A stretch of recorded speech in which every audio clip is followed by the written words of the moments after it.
Hello everyone, welcome back to my YouTube channel Legal World. Myself Dr. Seema Goyal. As in the series of Competition Act, I have discussed many important provisions relating to the Competition Act. Today in this video, I am going to discuss about the Competition Commission of India. If we talk about the Competition Commission of India, that is discussed under Section 7 to 17 of the Competition Act. All the provisions relating to the CCI are discussed under the Section 7 to 17. The Competition Act 2002 provides for the establishment of Competition Commission of India. It empowers the central government to establish the Competition Commission of India. As per Section 7 of the establishment of the Competition Commission of India, Section 7 says that central government will establish the Competition Commission of India, and the central government established the Competition Commission of India. It is a body corporate having the perpetual succession and the common seal. It has a head office at the New Delhi. इसका जो main head office रहेगा वो new Delhi में रहेगा. It was established on 14th October 2003, having its head office at New Delhi. And the CCI exercises the judicial functions, and it can establish its offices at other places in India also. And the chairperson of the commission should be a judge chosen by the Chief Justice of India. If we talk about the chairperson of the Competition Commission of India, that must be a judge. He can be chosen by the Chief Justice of India. And the central government amended the Competition Act in 2007 and added the Section 53A to the Act. Central government ने इसी act के अंदर 2007 में एक संशोधन किया था, जिसके जरिए सेक्शन 53A इस एक्ट के अंदर ऐड किया गया था.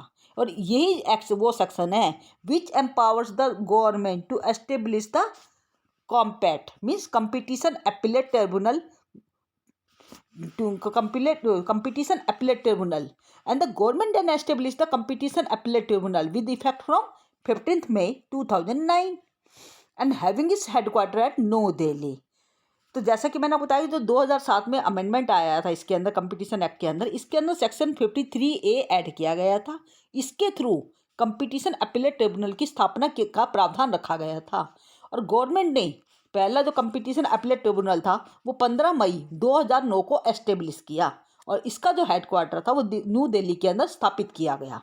And the competition shall have a body corporate by the norms having perpetual succession. जैसे मैंने आपसे कहा कि ये जो कंपटीशन कमीशन जो स्थापित किया जाता है ये एक तरह की बॉडी कॉर्पोरेट होता है जिसका एक अपना परपेचुअल सक्सेशन होता है, जो लगातार आप कहते हैं ना लगातार चलने वाली जो संस्था है जो कभी नहीं मरेगी.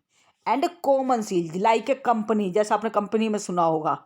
Having its power subject to the provisions of this act, जिसके पास कुछ जो पावर दी गई है वो इस एक्ट के तहत दी गई है. That is power to acquire, hold and dispose of the property, whether it may be movable property or the immovable property, and to contract, and it can sue and can be sued in its name. तो यहाँ पे जब देखोगे तो बिल्कुल same वो company वाले जो फीचर्स हैं इसके अंदर भी शामिल हैं. तो जैसे कि आप जानते हैं कि कोई भी कंपनी जो थी that is also having a perpetual succession and the common seal, and that is also having the power to hold the property. तो similarly competition commission of India is also having certain powers subject to the provisions of this act.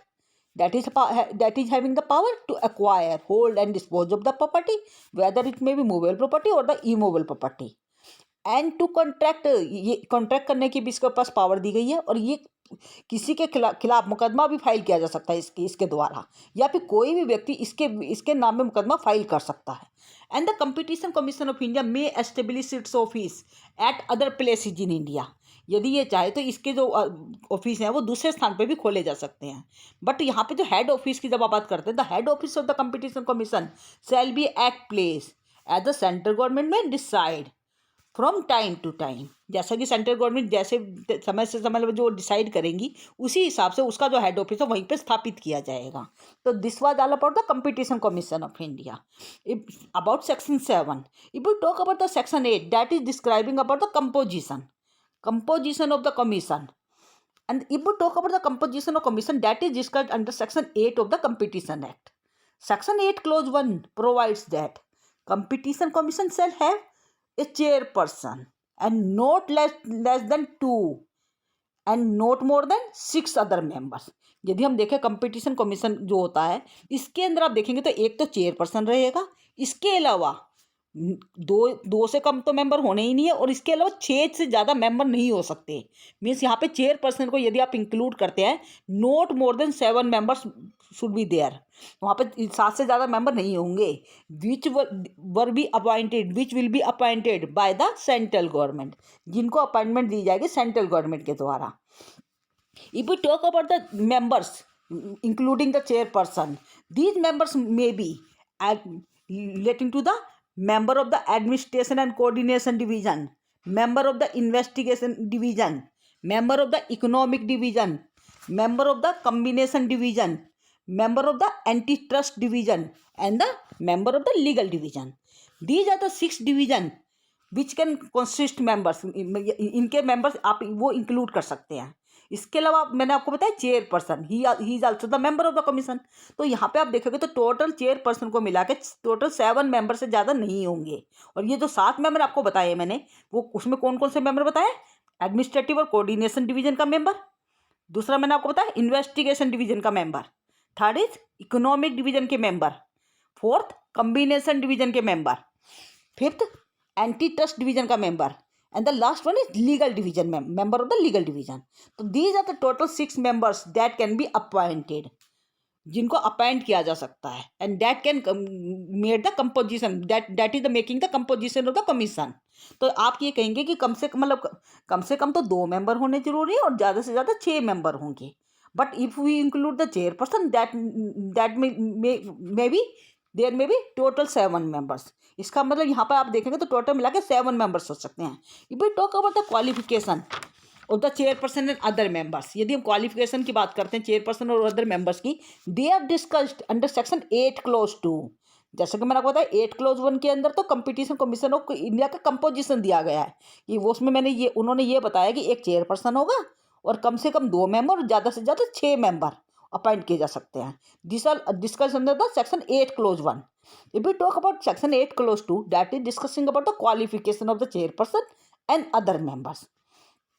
Section 8 clause 2 provides that the chairperson and every member shall be a person of ability, integrity and standing, and who has been or is qualified to be a judge of high court or has a special knowledge and professional experience of not less than 15 years in international trade, economics, business, commerce, law, finance, accountancy, management, industry, public affairs, or administration, or any other matter which may be useful to the commission in opinion to the central government.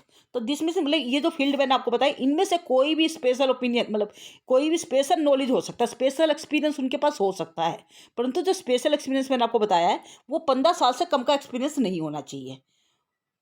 तो this is the qualification of the chairperson as well as other members of the commission. यहाँ पे आप देखोगे तो section 8 clause 2 के अंदर इनकी qualification के बारे में डिस्कस किया गया है. If we talk about the next point, that is the selection committee for the chairperson and members of the commission. तो यहाँ पे जो चेयरपर्सन अपॉइंट किए जाएंगे, जो मेंबर ऑफ कमीशन अपॉइंट किए जाएंगे, तो उनके लिए एक सिलेक्शन कमेटी का भी अपॉइंटमेंट किया जाएगा, सिलेक्शन कमेटी स्थापित की जाएगी. That is discussed under section 9 of the competition commission of India. Section 9 of the competition commission of this competition act deals with selection committee for the chairperson and members of the commission. According to section 9 clause 1, the appointment of the chairperson and other members of the competition commission shall be made by the central government from the panel of the members recommended by the selection committee consisting of the. अब यहाँ पे जो मैंने जैसे आपको बताया कि central government के द्वारा चेयरपर्सन और जो अदर मेंबर्स हैं कमीशन के वो अपॉइंट किए जाएंगे, परंतु वो अपना अपॉइंट नहीं करेगी, वहाँ पे सिलेक्शन कमेटी की सिफारिश से काम करेगी. अब वो जो सिलेक्शन कमेटी बनाई जाएगी इसके लिए, उसके अंदर कौन कौन होगा उसके बारे में भी आपको जानकारी होनी चाहिए. तो if we talk about section 9 clause 1, that is discussing about the selection committee for the appointment of the chairperson as well as other members of the commission. तो यदि हम इनकी बात करते तो जो चेयरपर्सन, ये जो सिलेक्शन कमेटी होगी उसके अंदर कौन कौन होगा? Number 1 the chief justice of India और हिज नॉमिनी, या तो चीफ जस्टिस ऑफ इंडिया या फिर उसका नॉमिनी भी हो सकता है। Second one is secretary in the ministry of the corporate affairs. Third one is secretary in the ministry of the law and justice.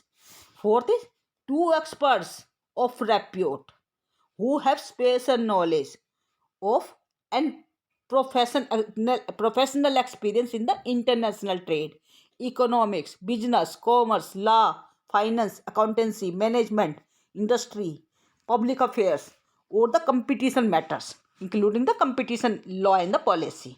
तो इनमें से किसी भी संबंध में किसी भी फील्ड के अंदर उसे स्पेशल नॉलेज होना चाहिए, ये कहा जा रहा है।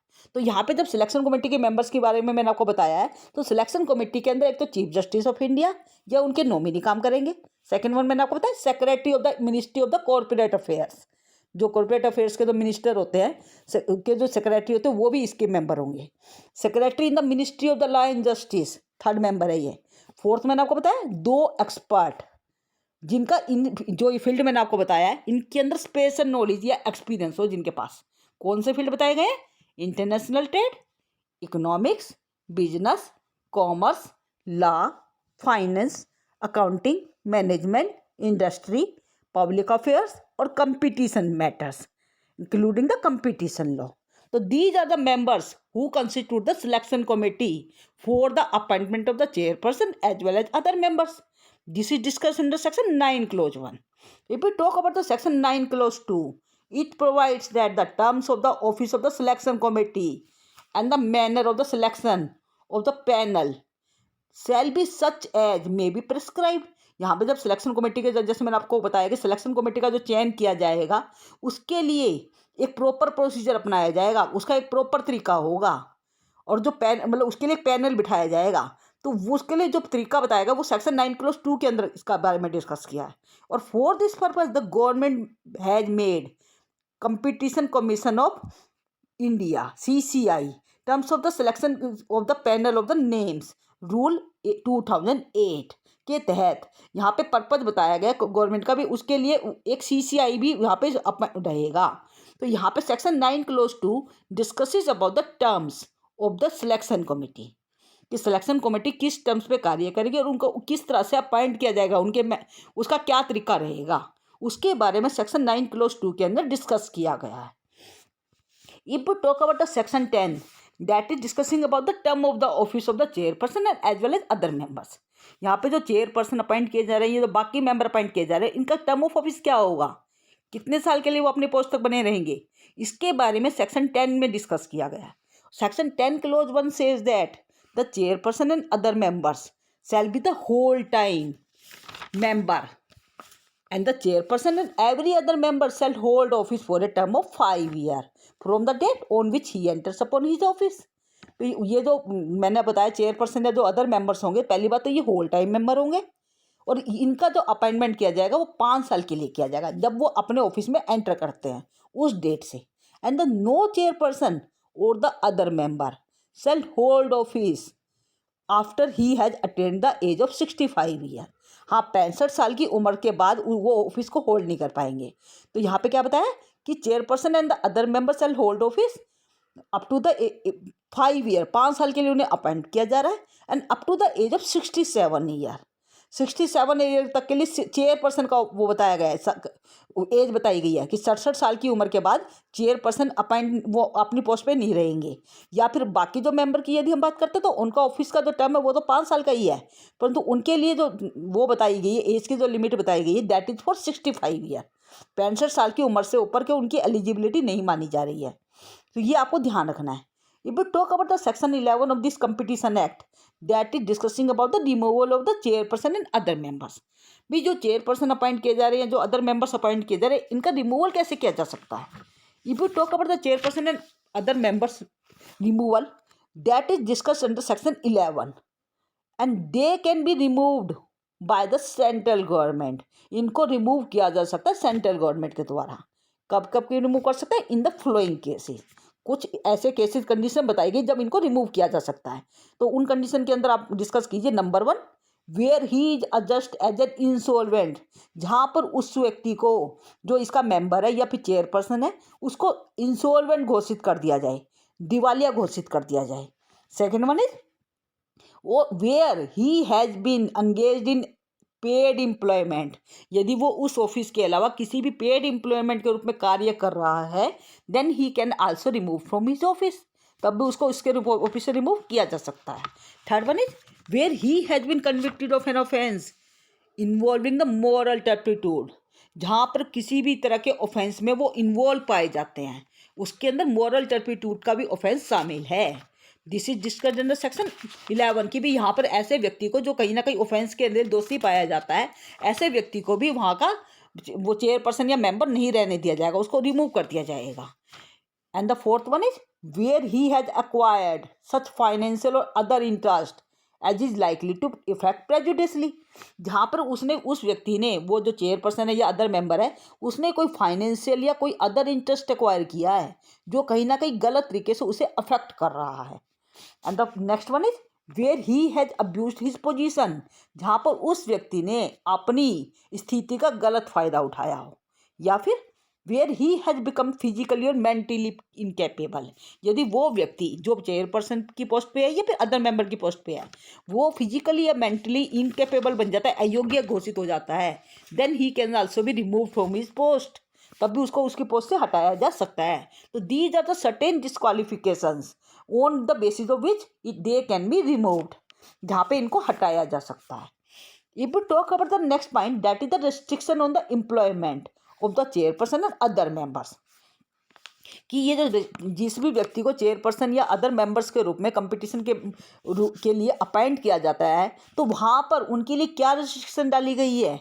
These are discussed under section 12। Section 12 provides that the chairperson or the other member shall not, for a period of 2 years from the date on which he has to be ceased his office, accept any employment in or connected with the, कौन सी post को accept नहीं करेगा, जो कहीं ना कहीं जो इससे संबंधित है। कौन सी पोस्ट से संबंधित है, मैनेजमेंट और एडमिनिस्ट्रेशन ऑफ एनी एंटरप्राइज, या फिर which has been party to the proceeding before the commission, भी ऐसी एम्प्लॉयमेंट जो मैनेजमेंट या एडमिनिस्ट्रेशन, किसी भी एंटरप्राइज की एडमिनिस्ट्रेशन से संबंधित हो, या फिर वो किसी भी कंपटीशन कमीशन के सामने उसकी प्रोसीडिंग सामने आई हो, तो वहाँ पर वो 2 साल तक उसके अपने, जब वो ऑफिस का मेंबर हट जाता है तो वहाँ पे 2 साल तक ऐसी जगह पर वो कभी भी अपॉइंटमेंट नहीं लेगा, ये कहा जा रहा है।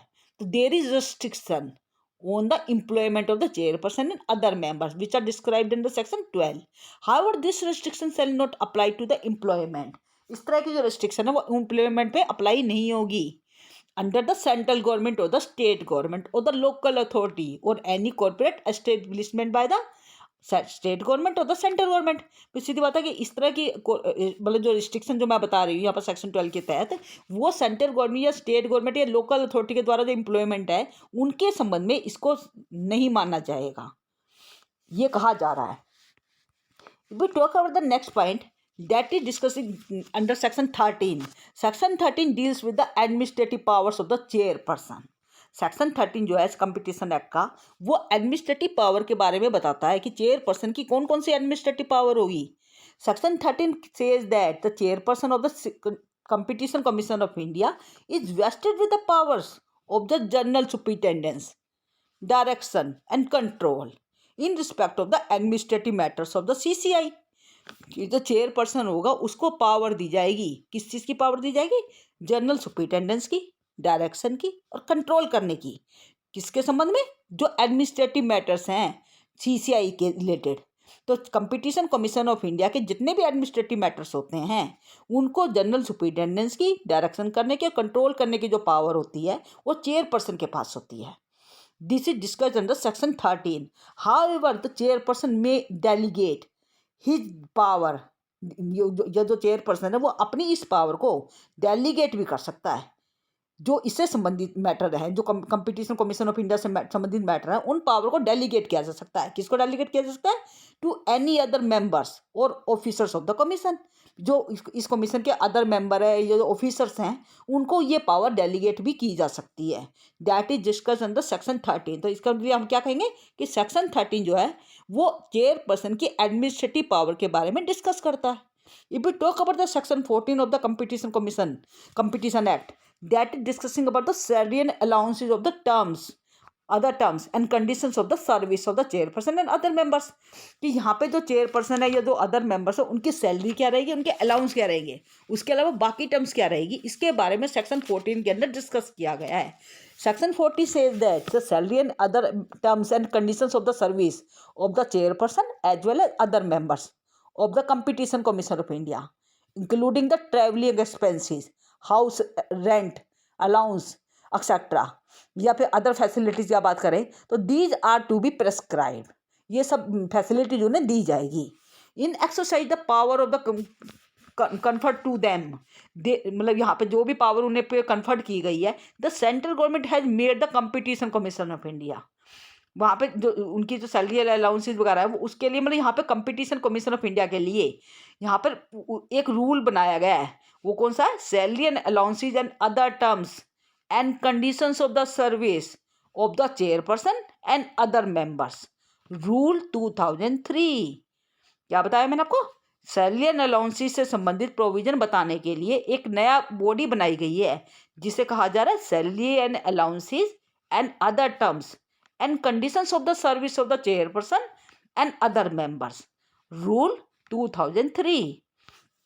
If we talk about the section 15 of the Competition Act, that is discussing about the validity of the acts of CCI, कि जो कब CCI है उसके एक्ट्स कब तक वैलिड रहेंगे, मतलब वहाँ पे वैकेंसी की जा सकती है। कहने का मतलब है कि उनकी जो सीट है वो वैकेंट की जा सकती है। तो this means we can say that section 15 deals with the vacancies etcetera, not to invalidate the proceedings of the commission. तो यहाँ पर जो कमीशन होगा उसकी जो जितनी भी प्रोसीडिंग होगी वो इनवैलिडेट नहीं होगी कि यदि वहाँ पे वैकेंसी है तो section 15 says that no act of the proceeding of the CCI shall be invalidated on any of the following grounds. कौन कौन से ग्राउंड बताए गए हैं? Number 1, any vacancy in or any defect in the constitution of the Competition Commission of India, or any defect in the appointment of the person acting as the chairperson or as a member of the Competition Commission of India। यदि उसके अंदर कोई भी कमी पाई जाती है तो उसकी जो जितनी भी प्रोसीडिंग हुई है ना वो इनवैलिडेट नहीं होगी, ये कहा जा रहा है सेक्शन 15 के अंदर।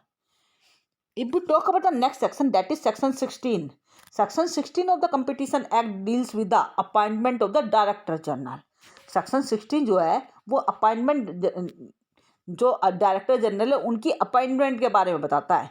तो जैसे कि मैंने यहाँ पर बताया कि पावर्स ऑफ द CCI क्या रहेगी, कि CCI की जो मेन पावर्स है they are discussed as to inquire into anti competitive agreement. जो CCI की जो मेन पावर है वो जितने भी एंटी कम्पिटिटिव एग्रीमेंट्स होते हैं उनको वो इंक्वायरी करवा सकते हैं। Second one is to determine whether an agreement has an appreciable adverse effect on the competition और नोट। वो इस चीज़ को वो इस तरह के जो एग्रीमेंट है उनको डिटरमाइन कर सकते हैं कि क्या ये एप्रिसिएबल एडवर्स इफेक्ट तो नहीं डाला कंपटीशन पे।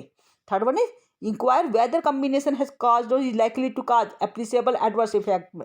यदि कोई कम्बिनेशन किया जा रहा है, कोई मर्जर किया जा रहा है, अमलगमेशन किया जा रहा है, तो ये देखा जाएगा कि क्या वो जो मर्जर अमलगमेशन या जो भी कुछ किया जा रहा है वो कहीं ना कहीं एप्रिसिएबल एडवर्स इफेक्ट ना डाल रहा हो कंपटीशन पे। Next one is to issue cease and desist order. Cease और डेजिस्ट ऑर्डर भी पास किए जा सकते हैं इसके द्वारा।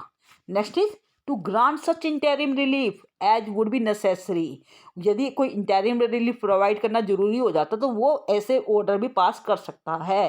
टू अवार्ड कंपनसेशन इसके द्वारा अवार्ड किए जा सकते हैं। ये फाइन इम्पोज कर सकता है। डिवीजन को डोमिनेंट अंडरटेकिंग मतलब to order the division of dominant undertaking, मतलब उसको डोमिनेंट अंडरटेकिंग दी जा सकती है, ऑर्डर किया जा सकता है उसके लिए। या फिर to order the demerger, यदि कोई मर्जर हुआ है उसको ये मर्जर सही नहीं हुआ है, अमलगमेशन सही नहीं हुआ है वहाँ पे, तो उसको भी वो डी मर्जर करने के लिए ऑर्डर दे सकता है।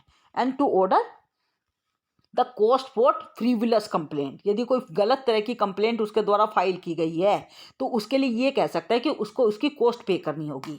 तो यहाँ पर ये कुछ ऐसे पावर हैं जो कंपटीशन कमीशन ऑफ इंडिया को दी गई हैं। These are the certain powers which are given to the competition commission of India. ये कंपटीशन कमीशन ऑफ इंडिया को दी गई हैं। If we talk about the next point, that is section 36, that is discussing about the power of the CCI to regulate its own procedure. If we talk about the section 36, that CCI shall have the same power as are vested in the civil court. Civil competition commission of India के ऊपर के पास same वही power होगी जैसे कि एक civil court के पास power होती है।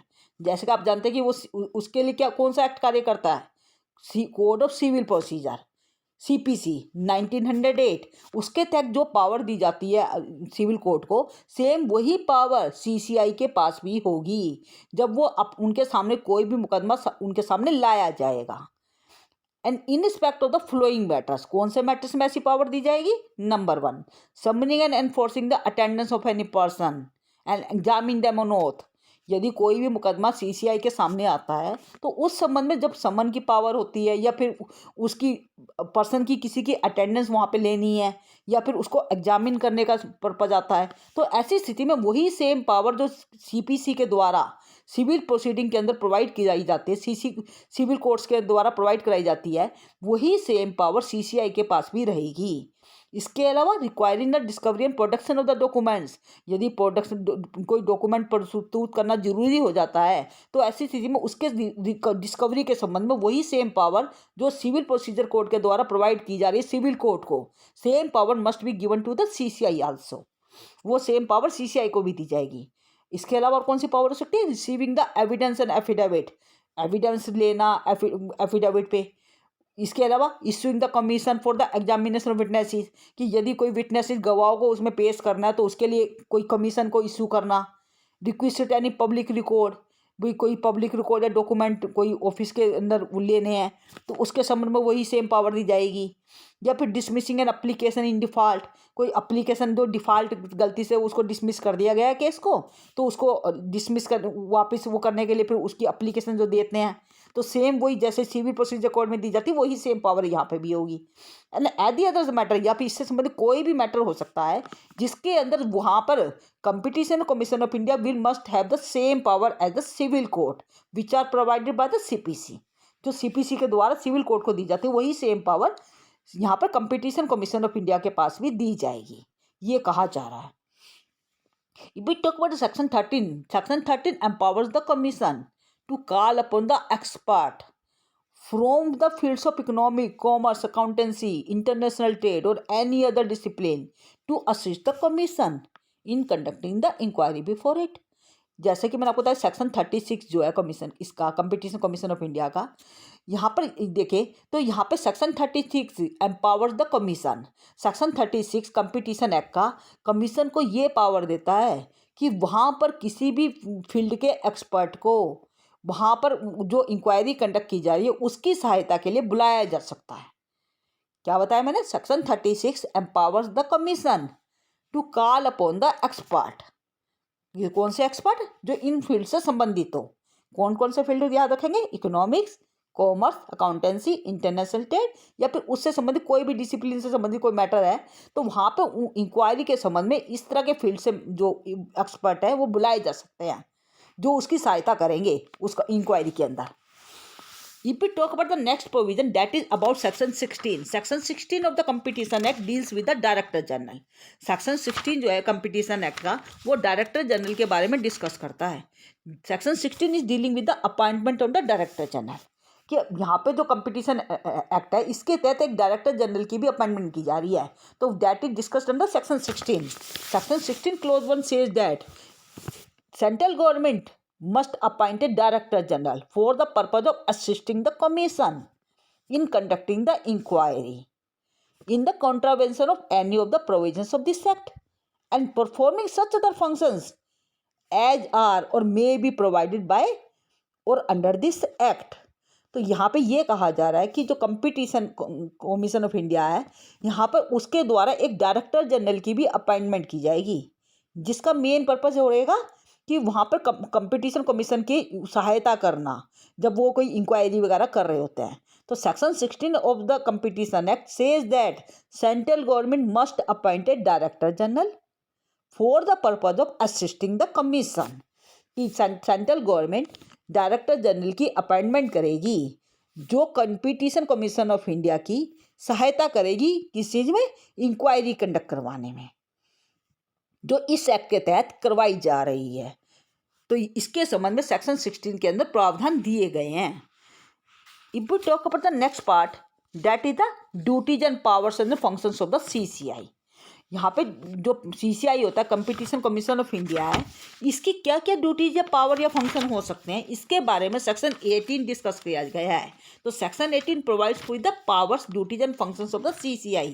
If we talk about the section 18, that is discussing that to perform the functions and duties under the section 18 of the act, to eliminate the practices having the adverse effect on the competition, promote and sustain the competition, protect the interest of the consumer, ensure the freedom of trade by other participants, the Competition Commission of India shall have the certain powers. क्या बताया मैंने कि जब भी competition commission of India अपने function को perform करेगा, duties को परफॉर्म करेगा, तो वहाँ पर कुछ ऐसी प्रैक्टिसेस जो कहीं ना कहीं कंपटीशन पे एडवर्स इफेक्ट डाल रही है, या फिर कंज्यूमर के इंटरेस्ट को प्रोटेक्ट करने के लिए, या फिर कंपटीशन को सस्टेन करने के पर्पज से, या फिर फ्रीडम ऑफ ट्रेड को इंश्योर करने के पर्पज से कंपटीशन कमीशन ऑफ इंडिया को कुछ पावर दी गई हैं। वो कौन कौन सी पावर है, इसके बारे में सेक्शन 18 के अंदर बताया गया है। नंबर 1, कौन कौन सी पावर है, number 1, to eliminate the practices having the adverse effect on the competition. तो यदि उसको कंपटीशन कमीशन ऑफ इंडिया को लगता है कि यहाँ पे कुछ ऐसी प्रैक्टिसेस हैं जो उसके ऊपर गलत इफेक्ट डाल रही है कंपटीशन में, तो they may inquire into the certain agreements, यहाँ पे उनके अंदर इंक्वायरी की जा सकती है। Having the appreciable adverse effect on the competition, कि ऐसी प्रैक्टिसेस जो एडवर्स इफेक्ट डालने वाली है उनको एलिमिनेट करने की पावर वो रखती है। तो वहाँ पे इस तरह की जो प्रैक्टिसेस है उनको एलिमिनेट किया जाएगा, और वहाँ पे वो CCI इसके संबंध में पावर रखती है। Second one is to promote and sustain the competition, competition को प्रमोट करने के लिए और सस्टेन करने के लिए जो भी एक्शन होगा वो ले सकती है। Next one is to protect the interest of the consumer, consumer के इंटरेस्ट को प्रोटेक्ट करने के लिए वहाँ पे वो अपनी पावर को एक्सरसाइज कर सकती है। And to ensure the freedom of trade carried on by the participants in the market of India, कि यहाँ पे फ्रीडम ऑफ ट्रेड को इंश्योर करने की, हर व्यक्ति को व्यापार करने का पूरा अधिकार है, इस फ्रीडम को इंश्योर करने के पर्पज से मार्केट के अंदर ये पूरी तरह से फ्रीडम दी जानी चाहिए। तो इस competition of commission of India अपनी पावर को एक्सरसाइज कर सकता है। As per section 18, commission must may enter into any memorandum or arrangement, जो कंपटीशन कमीशन है वो किसी भी एग्रीमेंट या किसी भी अरेंजमेंट के अंदर एंटर कर सकता है with the prior approval of the central government. वहाँ पे सेंट्रल गवर्नमेंट की प्रायर अप्रूवल लेना जरूरी है for the purpose of discharging it's duties and functions under this act with the agency of any foreign country. कहने का मतलब कि यदि वहाँ पर फॉरेन कंट्री के साथ में उसको एजेंसी करके मतलब उसके साथ यदि उसके संबंध में कोई कार्य करने हैं, तो इसके लिए सेंट्रल गवर्नमेंट की प्रायर अप्रूवल के साथ में वहाँ पे सेंट्रल मतलब कंपटीशन कमीशन ऑफ इंडिया किसी भी मेमोरेंडम या अरेंजमेंट के अंदर एंटर कर सकता है। And this will enable the CCI to have the extra territorial. इससे क्या होगा कि जो कंपटीशन कमीशन ऑफ इंडिया उसको एक एक्स्ट्रा टेरिटोरियल पहुंच मिल जाएगी। And it will facilitate the exchange of information. इससे क्या होगा कि जो इंफॉर्मेशन का एक्सचेंज होना चाहिए, एनफोर्समेंट, इसके ऑर्डर्स का इन्फोर्समेंट होना चाहिए दूसरी एजेंसी के फॉरेन कंट्री के अंदर, वो उसके लिए पॉसिबल हो पाएगा। And acts taking place outside the India but having an effect on the competition in India. हाँ, ऐसे कार्य जो कहीं ना कहीं किए तो जा रहे हैं इंडिया के बाहर से, परंतु उसका भारत के अंदर कंपटीशन के ऊपर एक गलत इफेक्ट डाल रहे हैं। तो ऐसे संबंध में यहाँ पे पावर दी जा रही है CCI को कि CCI जो वो इस तरह के कार्यों के संबंध में जो कहीं ना कहीं इंडिया के बाहर से किए जा रहे हैं और उसका इफेक्ट इंडिया के अंदर कंपटीशन पर पड़ रहा है, तो ऐसी स्थिति में जो कंपटीशन कमीशन ऑफ इंडिया है वो किसी भी मेमोरेंडम या अरेंजमेंट में मतलब एंटर कर सकती है, और वहाँ पे परंतु सेंट्रल गवर्नमेंट की प्रायर अप्रूवल के साथ में ऐसा वो कर सकती है। ये बताया गया सेक्शन 18 के अंदर। If we talk about the next part, that is the appearance before the commission. If we talk about the appearance before the commission, that is discussed under section 35. As per section 35 of the act, certain persons are entitled to appear before the commission. कि section 35 ये कहता है कि कुछ ऐसे व्यक्ति हैं जिनको कंपटीशन कमीशन ऑफ इंडिया के समक्ष प्रस्तुत करने मतलब के लिए कहा जा सकता है। कौन कौन से पर्सन एंटाइटल्ड है? नंबर 1, ए कंप्लेनेंट। जो व्यक्ति कंप्लेंट करने वाला होता है, कंप्लेनेंट जो शिकायत करता है, वो कंपटीशन कमीशन ऑफ इंडिया के समक्ष प्रस्तुत करने का उसको आदेश दिया जा सकता है। He is entitled. Second one is defendant. Third one is director general and they may either appear in person और मे ऑथराइज एनी अदर पर्सन। वहाँ पे वो व्यक्ति, यदि तीनों व्यक्ति जैसे मैंने आपसे बताए हैं, ये खुद भी अपीयर हो सकते हैं, इवन वो किसी अपने अथोराइज व्यक्ति के थ्रू भी वो अपीयर हो सकते हैं। तो क्या बताए? They may either appear in person or authorise any other of the following. किन किन को वो ऑथराइज कर सकते हैं? A chartered accountant who has obtain the certificate of the practice, या वो अपने सीए को जिसके पास प्रैक्टिस का सर्टिफिकेट हो अपनी जगह पर, ये अपनी जगह उस व्यक्ति को प्रस्तुत कर सकते हैं। सेकेंड वन इज एक सीएस कंपनी सेक्रेटरी जिसके पास प्रैक्टिस का सर्टिफिकेट हो, या फिर कोस्ट अकाउंटेंट जिसके पास सर्टिफिकेट प्रैक्टिस का हो, या फिर लीगल प्रैक्टिशनर जैसे कि एडवोकेट, वकील या attorney of any high court including a pleader in practice. तो ये सब व्यक्ति हैं जो ये कंप्लेनेंट, डिफेंडेंट या डायरेक्टर जनरल या तो खुद प्रस्तुत हों या फिर वो अपनी जगह पर इन व्यक्तियों को प्रस्तुत कर सकते हैं। इसके बारे में सेक्शन 35 के अंदर डिस्कस किया गया है। If we talk about the next part, that is the competition advocacy. If we talk about the competition advocacy, that is discussed under section 49 of the Competition Act. Section 49 says that while formulating a policy on the competition, including review of the laws relating to the competition, the central government may make a reference to ACCI for its opinion on the possible effects of the policy of the competition. ये section 14 ये कहता है कि जब भी कोई competition के लिए कोई भी पॉलिसी फॉर्मुलेट की जाएगी तो वो they may include the review of the laws. वहाँ पे कंपटीशन के संबंध में जो लॉज हैं उनको रिव्यू किया जा सकता है। द सेंट्रल गवर्नमेंट में मेक ए रेफरेंस, इसके लिए सेंट्रल गवर्नमेंट ACCI को अपना रेफरेंस दे सकता है अब उसके ओपिनियन के लिए कि उसके लिए क्या पॉलिसी बनाई जानी चाहिए, उसका क्या इफेक्ट होगा। And the competition commission of India shall within 60 days of the receipt of such reference. Competition commission of India इस रेफरेंस को प्राप्त करने के 60 दिन के अंदर अंदर वो अपना ओपिनियन सेंट्रल गवर्नमेंट को भेजेगा। And thereafter the central government may formulate such a policy. जब उसका ओपिनियन आने के बाद सेंट्रल गवर्नमेंट यदि चाहे तो वो अपनी पॉलिसी को फॉर्म कर सकता है जैसा कि उसे सही लगे। And noted that the rule of the commission is advisory and the opinion given by it shall not be binding।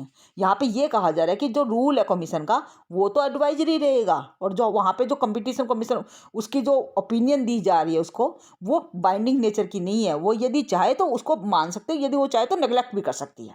तो it shall not be binding on the central government. तो कंपटीशन कमीशन ऑफ इंडिया के द्वारा जो भी opinion दिया जा रहा है सेंट्रल गवर्नमेंट को दैट इज नॉट बाइंडिंग। वो बाइंडिंग नहीं है, वहाँ पे वो मैंडेटरी नहीं है, वो यदि चाहे तो वो माने या ना माने। CCI has also been assign the role of prescribe suitable measures. तो वहाँ पे CCI को ये कहा जा रहा है कि कुछ और भी मेजर्स उसके द्वारा अपनाए जा सकते हैं। कौन कौन से मेजर अपनाए जा सकते हैं?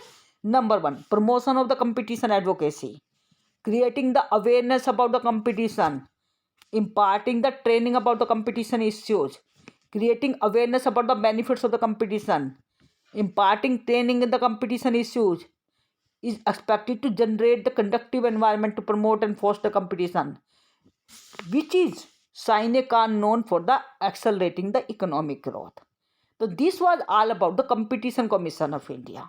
ये पूरा का पूरा जो मैंने आपको बताया ये सारा का सारा कंपटीशन कमीशन ऑफ इंडिया के बारे में डिस्कस किया है।